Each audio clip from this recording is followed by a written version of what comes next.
pagi, fams! Jumpa lagi nih barengan sama Rekam Indonesia yang selalu membuat hari berseri. Gimana? Masih pada semangat kan? Hehe. Ya, walaupun udah tanggal tua, kita tetap harus optimis dan semangat ya. Harus on fire gitu loh. Jangan sampai lemas dan lesu, fams. Kalau lemas dan lesu, pasti makin gak enak ngejalanin harinya. Oke. Kali ini kita bahas hal-hal yang bikin semangat ya, fams. Ada hal-hal baru nih. Siapa tahu bisa menambah pengalaman baru sekaligus jadi inspirasi. Yuk nggak? Yuk, lanjut.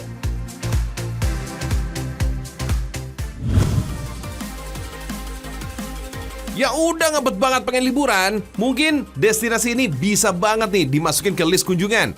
Kawasan gunung tertinggi di Pulau Jawa ini memang selalu memberikan sensasi yang gak terlupakan, fams. Pasti udah tahu dong mau kita ajak kemana? Ini dia yang tersohor, Gunung Bromo. Kawasan Bromo ini termasuk salah satu puncak gunung dari kawan Pegunungan Tengger. Di kawasan Pegunungan Tengger inilah terdapat Gunung Semeru, yang merupakan gunung tertinggi di Pulau Jawa. Bagi para penyuka olahraga pendakian, Gunung Semeru ini adalah target yang menantang dan punya pemandangan yang aduhai, fams. Wait, tapi jangan salah loh. Walaupun gak setinggi Semeru, Bromo ini dia punya banyak tempat keren yang sayang untuk dilewatin. Ini dia nih salah satunya. Kita bisa menikmati keindahan Gunung Bromo dari Puncak Seruni Point. Wah, keren banget. Fams, Puncak Seruni Point ini ada di desa Ngadisari, Kecamatan Sukapura, Kabupaten Probolinggo, Jawa Timur. Tempat wisata ini diresmikan pada tahun 2018 lalu. Lokasinya nggak pernah sepi pengunjung. Kalau datang, jumlahnya bisa mencapai ribuan orang. Mereka datang khusus untuk menikmati sunrise atau matahari terbit. Sayangnya, kita kurang beruntung nih, fams. Kita nggak bisa menikmati sunrise dari Seruni Point. Saat musim hujan seperti sekarang, kabutnya ini lumayan tebal dan anginnya kenceng banget. Kalau mau kesini, jangan lupa bawa jaket, sarung tangan, dan penutup kepala, fams. Udaranya dingin banget, bisa bikin tubuh menggigil, fams. Tapi kalau udah ada mataharinya, kabut akan segera menghilang, fams. Perlahan berganti dengan hangatnya sinar matahari. Kalau mau ikutan foto, harus antri ya. Maklum, fams. Spot foto dengan latar belakang Gunung Bromo ini rame banget. Banyak peminatnya. Oh iya, fams. Puncak Seruni Point ini juga dinamakan Plaza Seruni Point. Puncak ini ditopang dengan 4 unit Tugu Brawijaya untuk mengenang masa kejayaan Kerajaan Majapahit dulu, fams. Tuh, keren kan? Untuk sampai ke Puncak Seruni, pengunjung harus naik tangga yang jumlahnya ada 256. Wah, banyak banget ya, fams. Kalau capek, boleh loh, fams, istirahat sebentar di bordes alias tempat peristirahatan. Totalnya ada 7 bordes yang tersedia, yang dibangun secara mewah, fams. Sekilas mirip The Great Wall atau tembok raksasa negeri Tiongkok. Wah, untuk tempat sekeren ini, udah jadi tugas kita nih untuk menjaganya, agar bangunan ini tetap indah. Caranya, jangan mencoret-coret bangunannya, agar wisatawan asing dan lokal makin tertarik untuk berkunjung ke sini. Kalau cuaca cerah, kita bisa melihat sejumlah gunung, seperti Gunung Bromo, Gunung Semeru, Gunung Batok, Argopuro, Gunung Kursi, Gunung Arjuno, dan Gunung Lemongan. Kalau udah puas menikmati pemandangan dari ketinggian, kita mendekat ke Gunung Bromo nih. Bagus banget loh jadi tempat foto-foto. Bagi yang malas jalan kaki, kita juga bisa nih, fams, sewa kuda dan jalan-jalan di sekitar Gunung Bromo. Satu kali perjalanan pulang pergi, kuda yang disewa ini sekitar 100-150 ribu rupiah. Tapi jangan lupa, fams, foto sepuasnya. Pokoknya Instagramable banget. Oh iya, Bromo diambil dari bahasa Sanskerta, Brahma, yakni dewa dalam ajaran agama Hindu. Bagi masyarakat Tengger, Gunung Bromo adalah gunung suci, fams. Makanya, acara Yadnya Kasada ini rutin digelar setiap tahun di Pura Kaki Gunung Bromo. Selain itu, fams, kita juga bisa menikmati keindahan Gunung Batok, kawasan pasir berbisik, padang savana, dan Bukit Teletabis, fams. Terakhir nih, kita berfoto-foto di padang savana dengan latar Bukit Teletabis, fams. Disebut Bukit Teletabis karena bentuk bukitnya mirip dengan rumah Teletabis tuh, fams. Keren ya?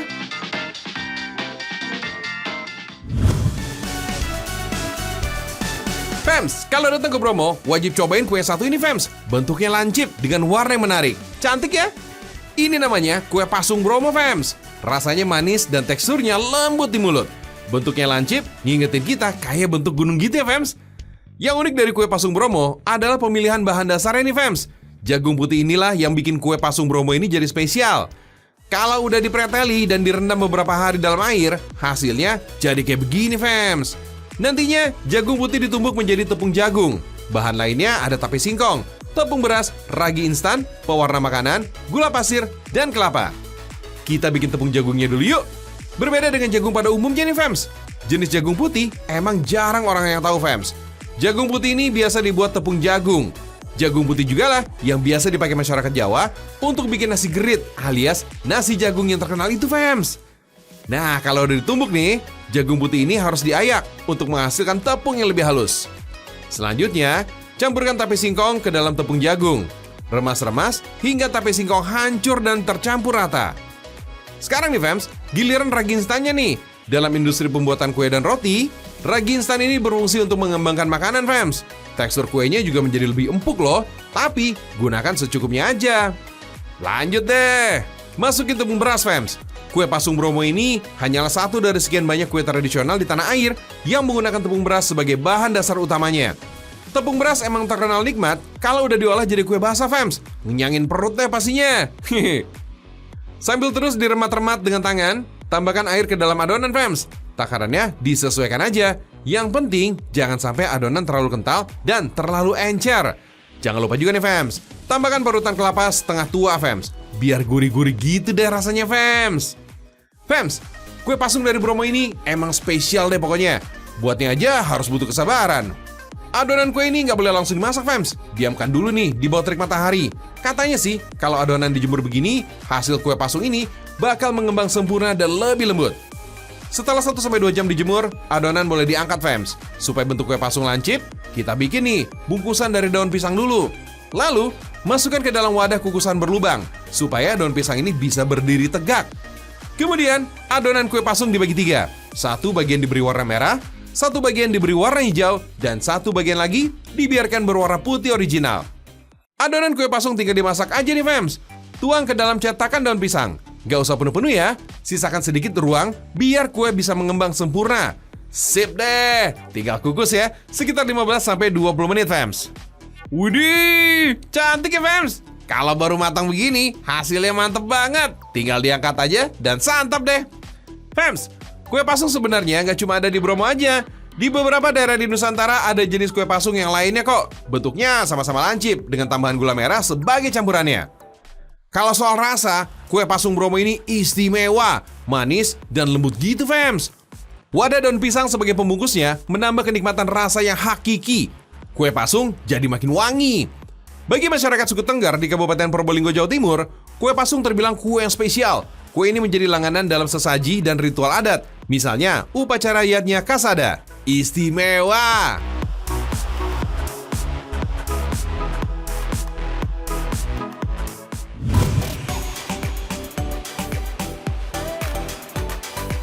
Wih, lihat nih pemandangannya fams. Seru banget ya air terjunnya. Namanya air terjun Tumpak Sewu.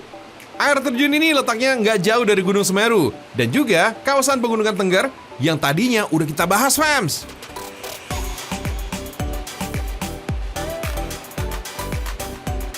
Derasnya deburan air yang jatuh bikin jiwa tenang fams. Saat di sini kamu harus bersyukur betapa maha sempurnanya Tuhan dengan karya ciptaan yang menawan. Air terjun Tumpak Sewu ini salah satu hadiah terbesar Tuhan untuk masyarakat Kabupaten Lumajang di Jawa Timur. Tepatnya di Kecamatan Pronojiwo, Kabupaten Lumajang, Jawa Timur. Keindahan air terjun Tumpak Sewu ini bisa menghipnotis fams. Air terjun Tumpak Sewu ini juga dikenal dengan nama Coban Sewu. Karakteristik alamnya disebut-sebut mirip dengan air terjun Niagara di utara benua Amerika. Tapi yakin deh, keindahan Tumpak Sewu ini berani buat diadu. Dengan latar Gunung Semeru, ketinggian air terjun dan sungai yang mengalir di bawahnya benar-benar surga dunia fams. Lebatnya hamparan pepohonan hijau di sekitarnya sejuk dipandang mata. Air terjun Tumpak Sewu memiliki formasi unik. Aliran air yang melebar mirip seperti tirai. Lokasi air terjun Tumpak Sewu ini ada di dalam lembah yang curam fams, memanjang dengan ketinggian sekitar 500 meter di atas permukaan laut. Oh iya, ketinggian air terjun ini gak main-main, sekitar 120 meter. Dinamakan air terjun Tumpak Sewu merujuk pada kebanyakan mata air yang keluar dari dinding bebatuan di sekitarnya fams. Meski musim hujan atau kemarau, air terjun Tumpak Sewu ini selalu mengalir deras. Bedanya nih fams, kalau musim hujan atau Gunung Semeru ini lebih aktif. Biasanya satu aliran air terjun terlihat nampak lebih coklat.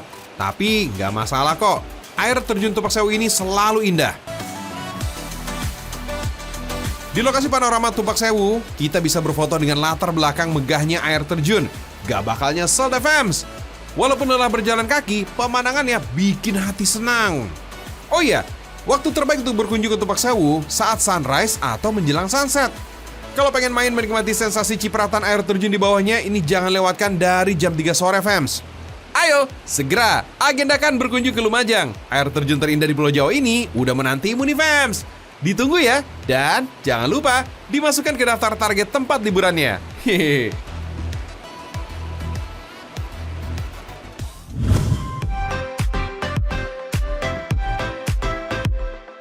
Ngomongin air, jadi keinget deh sama kata yang satu ini, ranu. Dalam bahasa setempat, ranu berarti kolam, telaga, atau danau. Nah, ada banyak ranu nih yang terkenal di sekitaran kawasan Pegunungan Tengger ini. Siapa sangka, nama beberapa ranu ini jadi inspirasi dan dipakai untuk nama kue-kue kekinian ini. Kalau datang ke Lumajang, jangan lupa mampir ke sini untuk dijadikan oleh-oleh. Penamaan tiap rasa kue ini diambil dari warna dan suasana asli daerah itu, fams. Misalnya, kue dengan nama Ranu Regulo yang diberikan karena warnanya hijau dari green tea alias teh hijau. Sekilas emang mirip dengan pepohonan di sekitar danau, fams. Gak cuma bikin kenyang aja, dominasi rasa manis saat mengkonsumsi kue Ranu Regulo ini bisa bikin mood jadi lebih baik. Dalam sepotong kue Ranu ini terbagi menjadi 3 bagian. Ada kulit pastry, bolu, dan topping manis. Untuk bagian bolunya dibuat dengan telur, mentega cair, tepung terigu, SP alias pengemulsi, gula, dan susu bubuk. Pembuatan bolunya ini mirip sama bolu pada umumnya, fams. Teksturnya lembut di mulut. Ini nih kunci bolu yang dijadikan pengembang. Ada gula pasir dan telur. Selain itu, keberhasilan adonan bolu ini juga ditentukan oleh tambahan pengemulsi, fams. Selain bisa membuat adonan mengembang, pengemulsi ini bisa menjadikan adonan lembut dan tidak mudah turun saat dikocok. Berbicara soal bolu, kudapan ini sebenarnya berasal dari daratan Eropa, fams. Kemudian diperkenalkan masyarakat Indonesia oleh bangsa Belanda selama masa penjajahan. Aslinya nih, fams, bolu berasal dari bahasa Portugis, yakni bolo, yang artinya cake dalam bahasa Inggris. Awalnya nih, fams, bolu ini dikenal oleh bangsa Mesir kuno. Pengolahan dan bahannya juga sederhana. Bolu kerap dibuat untuk keperluan upacara-upacara keagamaan. Kalau sekarang sih, nggak perlu tunggu ada upacara. Bolu bisa didapat dengan mudah dan dibuat kapanpun, fams. Nah, adonan bolu udah siap nih. Tinggal siapkan adonan kulitnya aja nih, fams. Kue Ranu ini menggunakan kulit pastry yang teksturnya renyah. Sensasi renyah didapat dari teknik melipat dengan lapisan mentega, fams. Adonan bolu yang sudah dibuat tinggal dimasukkan aja nih ke dalam cetakan kulit pastry aja. Loyang gak perlu dioles mentega segala. Langsung taruh aja nih adonan di dalam cetakannya. Dijamin gak bakalan lengket. Dari resep bolu tadi, dalam perkembangannya bolu tidak hanya dipanggang aja tuh, fams, tapi bisa juga dikukus. Bedanya, kue yang dipanggang ini bisa memiliki tekstur yang kering, fams, sehingga bisa tahan lebih lama. Setelah 30 menit, baru deh keluarkan dari oven. Belum selesai, fams. Campurin pastry-nya dan bolu ini harus didiamkan dulu untuk menurunkan suhunya nih. Nah, kalau udah dingin, baru deh tambahkan dengan glaze green tea alias topping manis mengkilap dari campuran gula. Kalau udah kayak gini, bisa di-packing dan siap dijadikan buah tangan saat berkunjung ke Lumajang. Hihi. Gak perlu merogoh kocek terlalu dalam, fams. Kue Ranu ini dibanderol dengan harga yang ekonomis, sekitar Rp30.000 per kotak.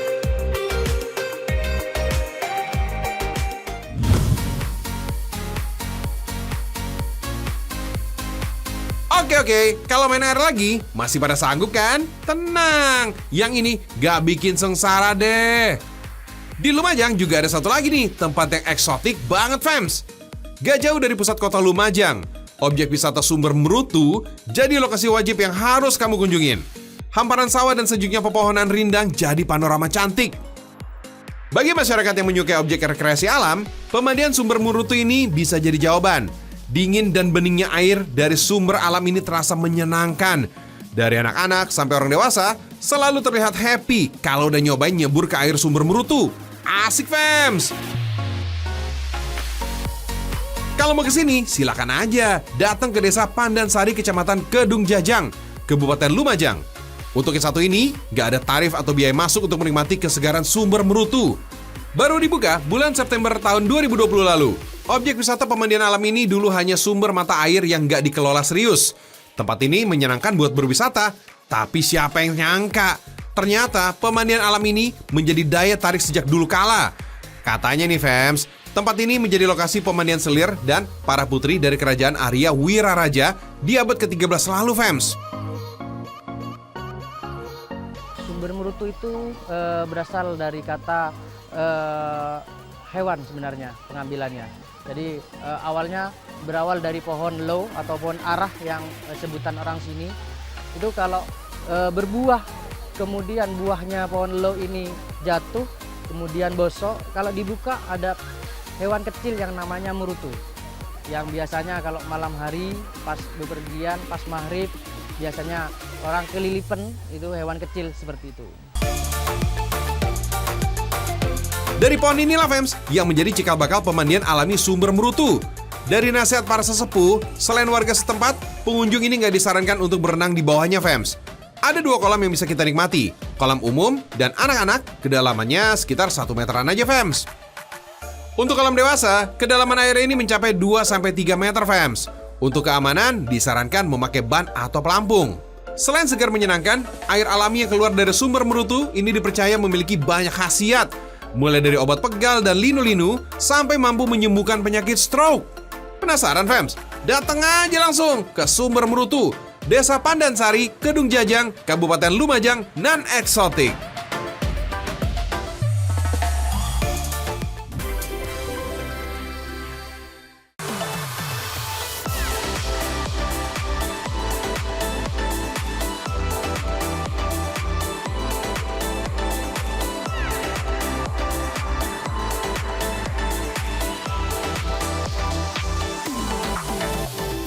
Buat kamu nih yang pecinta drama Korea, pasti nggak asing deh sama scene orang Korea kelaparan yang masuk ke minimarket, terus makan dan masak mie instan sendiri. Nah, familiar kan? Oke, sekarang kalau kamu mau ngerasain sensasinya, makan di kedai mie instan yang self-service, wah ini nggak perlu jauh-jauh ke negeri gingsang fams. Langsung aja kita melipir ke utara Jakarta, tepatnya ke Gudel Noodle Bar di daerah Pantai Indah Kapuk. Coba lihat fams, jajaran mie instannya banyak banget ya. Nah ini sih kalau dimakan 1 hari 1 bungkus, wah bisa jadi makanan selama 1 semester ini ya fams. Mie yang tersedia di sini semuanya dari benua Asia fams. Ada yang dari Korea Selatan, Jepang, Malaysia, Singapura, Thailand, dan pastinya dari Indonesia dong. Semuanya lengkap tersedia. Harga mie instannya juga variatif banget, mulai dari yang paling murah sekitar 4.000 hingga yang paling mahal di harga Rp59.000. Tinggal disesuaikan aja fam sama kantong kamu, mana nih yang paling ramah. Kalau kamu datang ke sini di jam makan siang, jangan heran fams kalau harus antri dulu. Karena kedai yang buka di awal Desember 2022 ini emang lagi hype banget. Apalagi setelah video dari seorang pembelinya viral. Wah, auto rame lokasinya. Cara pesan di kedai ini semuanya serba mandiri fams. Saat masuk, kamu akan langsung disuruh memilih panci dan utensil yang ada. Panci kuning aluminium digunakan untuk kompor portable, sedangkan panci stainless untuk kompor listrik. Lanjut nih, kamu bisa pilih minuman yang tersedia di dalam kulkas. Minumannya juga impor semua fams, menarik banget. Setelah itu, kamu bebas pilih mie instan yang tersedia di rak dinding. Di setiap rak mie instan akan ada keterangan mengenai harga dan kode memasak. Biar nggak boring nih, di sini juga tersedia banyak topping fams. Kamu bisa pilih semaunya. Ada daun bawang, toge, keju slice, enoki, bawang putih cincang, sosis, cabai, dan telur. Topping kekoreaan ya, juga nggak ketinggalan kok fams. Ada kimchi dan danmuji. Itu loh sejenis acar lobak putih yang memiliki rasa asam, manis, dan segar. Danmuji ini sering menjadi pelengkap dalam sajian Korea. Mie, topping, dan alat makan sudah tersedia semua di tray. Lanjut kita masak fams. Ada 2 jenis kompor yang tersedia nih fams, portable dan listrik. Untuk portable, kamu bisa masak dengan cara yang biasanya. Nah, untuk kompor listrik nih, kamu harus ngikutin petunjuk yang tertera di rak mie instan yang kamu pilih. Nah, selamat memasak! Fams, restoran self-service ini berarti pelanggan melayani sendiri ya. Mulai dari ngambil, membawa, dan memasak makanannya sendiri. Konsep ini juga memiliki beragam persepsi. Ada yang menganggap self-service ini tidak berhenti sampai di memasak sendiri, tapi hingga membereskan sampah sisa makanan. Di Indonesia, konsep self-service ini masih bercampur-campur, fams. Ada yang sekedar mengambil dan memasak sendiri, tapi ada juga yang berlanjut sampai membereskan bekas makanan. Tapi kita nggak perlu khawatir ya, fams. Cukup bertanya langsung ke pramusaji dan lakukan seperti arahan pelayan.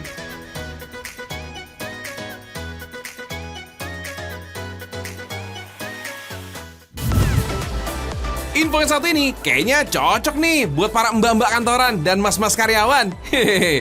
Apalagi coba kalau bukan info tentang tempat istirahat makan siang yang ngasih pengalaman baru kayak gini. Nih, lihat nih yang satu ini. Wow, fams, ini kantin karyawan apa bukan ya? Kelihatannya lain deh daripada yang lain ya. Kalau kantin karyawan biasanya terletak di basement, terus gelap, tapi rame. Nih, coba deh lihat dulu di sini ya. Kelihatan kan perbedaannya? Yaps, ini dia, kantin layang alias Kalayang, milik Kementerian Pekerjaan Umum dan Perumahan Rakyat atau PUPR. Canggih kan, fams? Gimana? Terkesima? Sama. Dari namanya aja udah jelas ya, fams, kalau posisinya melayang alias gak berada di basement. Wah, unik kan? Kantin yang berlokasi di Jalan Raden Patah ini diresmikan 1 tahun lalu, tepatnya pada Januari 2022. Sebelumnya, area Kalayang ini nggak sefuturistik begini, fams, tapi berbentuk kios pedagang kaki lima yang jualan di atas jalur pejalan kaki. Nah, untuk mengembalikan fungsi jalur pedestrian tadi, akhirnya seluruh kios PKL ini ditata kembali, fams. Posisinya di sulap melayang, jadi di atas area pejalan kaki. Mantap! Perbedaan itu memang sengaja dibuat unik karena kita lebih di atas, posisinya di atas, lebih kelihatan lebih melayang. Jadi makanya disingkat jadi kantin layang Kalayang PUPR. Pembangunan Kalayang ini bukan cuma buat gaya-gayaan aja nih, fams, tapi memang bentuk implementasi dari aturan pemerintah nih.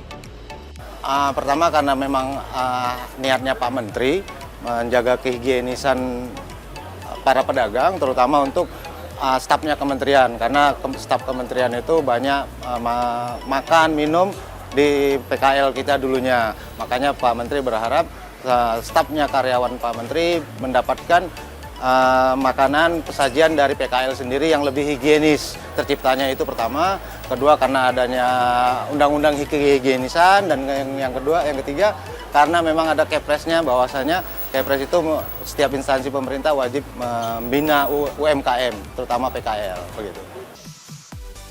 Keren ya, fams? Jadinya win-win solution. Gak ada deh yang dirugiin. Ditambah para pedagang ex PKL ini juga nggak dipungut biaya sewa loh, fams. Benar-benar menguntungkan banget ya. Fams, kantin yang terbagi menjadi 2 sisi, utara dan selatan ini memiliki desain yang estetik banget ya. Khasnya ada dibentuk seperti kuping yang mengelilingi kantin ini. Nah, struktur ventilasi ini, fams, yang bikin Kalayang ini jadi sejuk dan berhawa meski tanpa bantuan AC. Plus, jadi makin instagramable deh lokasinya. Fams, kalau kesini, kamu gak akan bingung deh soal makanannya. Kenapa? Karena ada 69 tenan yang ready buat memenuhi nafsu makan kamu nih, fams. Di kantin yang luasnya sekitar 400 meter ini, makanannya juga beragam banget. Dari seluruh pelosok Nusantara tersedia. Makanan dari luar negeri juga ada. Mau yang ringan-ringan aja atau jajan-jajan aja juga tersedia kok. Iseng cuma ngopi-ngopi juga ada. Asik banget kan? Desain bangunan yang cantik, terus makanan yang bejibun, harganya juga yang terjangkau, dan kebersihannya yang oke. Wah, nggak heran deh. Dalam sehari, pengunjung di Kalayang ini bisa mencapai 500 orang. Apalagi kalau lagi jam makan siang. Wah, kamu harus siap-siap perang nih, fams. Perang rebutan tempat duduk maksudnya. So, kalau kamu mau berniat ke sini, baiknya sesudah jam makan siang aja ya, fams. Suasananya nyaman, dan kamu bisa makan dengan tenang.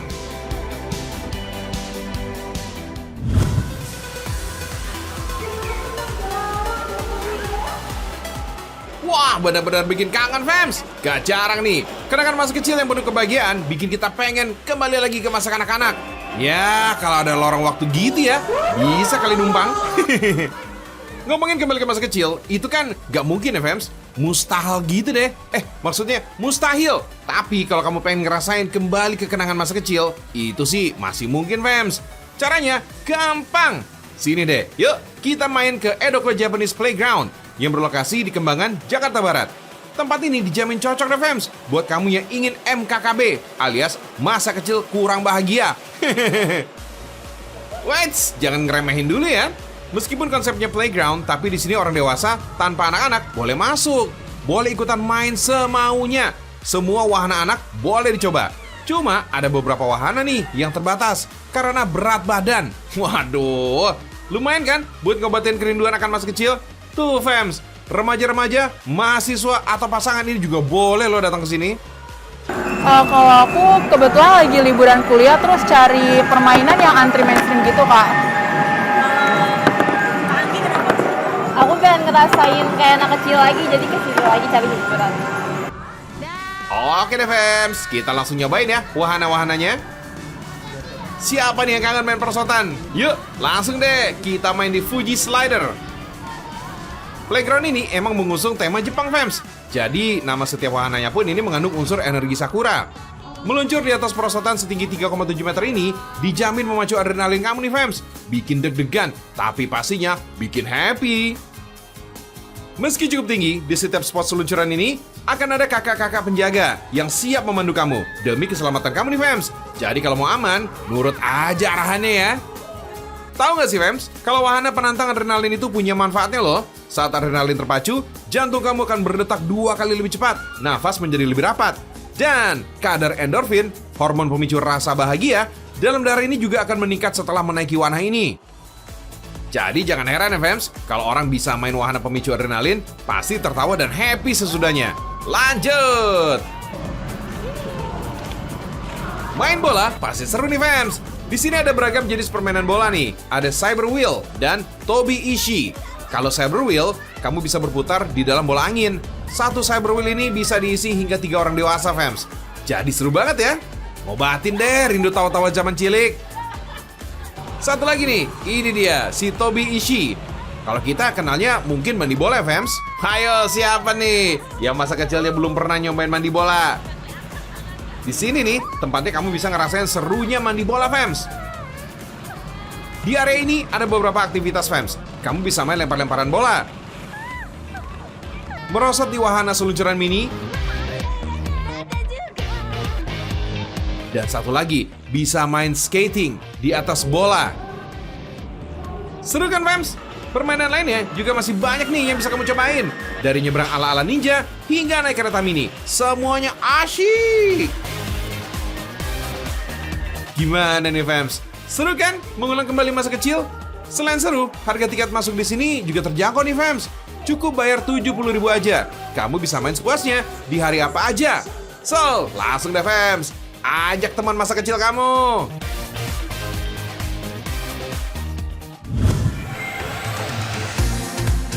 Mau liburan murah di Jakarta, tapi rasa Bali, Fems? Let's go!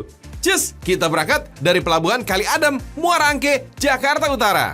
Tarif kapal ini cuma Rp99.000 per orang, Fems. Biasanya, kapal berangkat dari dermaga tepat pukul 8 pagi, Fems. Jadi, pastiin jangan telat ya. Oh iya, keselamatan tetap nomor 1, Fems. So, jangan lupa pakai jaket pelampung. Perjalanan ke Pulau Pari ditempuh selama kurang lebih 2 jam, Fems. Jadi kamu bisa simpan energi nih di dalam kapal atau manfaatin waktu untuk foto-foto doang. Nah, akhirnya kapal bersandar di dermaga Pulau Pari. So, selamat datang di Pulau Pari. Salah satu aktivitas yang gak boleh dilewatin kalau ke Pulau Pari itu snorkeling, Fems. Jangan lupa siapin baju ganti ya buat snorkelingnya. Nah, kamu bisa menyewa alat snorkel ini seharga Rp50.000. Sudah termasuk pemandu profesional, Fems. Sebelum naik perahu, peserta harus menyimak prosedur pemakaian alat selama snorkeling. Jangan anggap remeh ya, Fems. Apalagi kalau kamu masih pemula. Kuy, langsung aja ke spot snorkelnya. Butuh waktu sekitar 20-30 menit untuk mencapai lokasi. Begitu nyebur ke laut, gerombolan schooling fish ini siap menyambut nih, Fems. Paling banyak sih ikan sersan mayor tuh. Selain itu, ada juga terumbu karang yang cantik-cantik. Tempat ikan-ikan mencari makan. Oh iya, Fems, selama snorkel, perhatikan etikanya ya.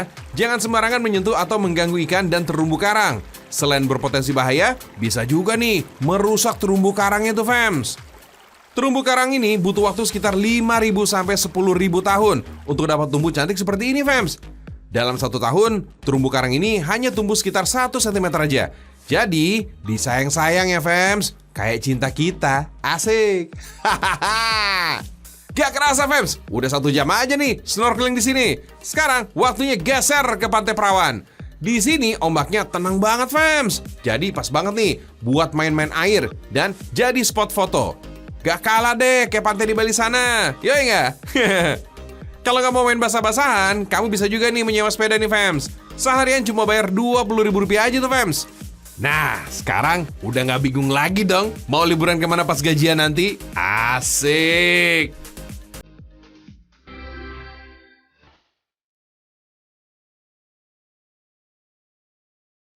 Kalau cerita di Ragam Indonesia, pastinya hampir gak kerasa ya, fams.